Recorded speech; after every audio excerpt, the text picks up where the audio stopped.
अस्सलाम वालेकुम गाइस। मैं तो तुसा पहचान ही लियो सी क्या मेरे सिर की तबीयत ही हो जी है मोखा गंजा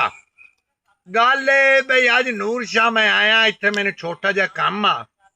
अगे आ बाग आ बगीचा मैं इत्थे फिर टुरते ते बाहर आ थक ते गल जरूरी है भी जेड़े चैनल है ना चैनल यूट्यूब ते उस्ताद करदे न मेहनत बंदे नूं उठावण दी जदों बंदा उठ जांदा ना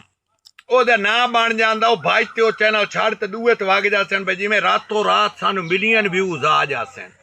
ये नहीं पता उस्ताद माँ प्यो होंदा है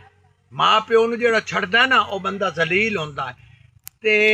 इन्हां यूट्यूब वालियां नूं समझाओ कमेंटां च मियाँ सारे अपनी अपनी जगह ते रहो कोई ऐं बन्ना वदा है कोई ऐं नवा चैनल मैं बना लिया फलाना मैं नवा चैनल बना लिया ओ खुदा दे बंदे जेड़े मेहनत की है जेड़े दिन रात तुहाडे ते हिक कीती उस्तादां ओनूं तुसां छड्ड देंदे ने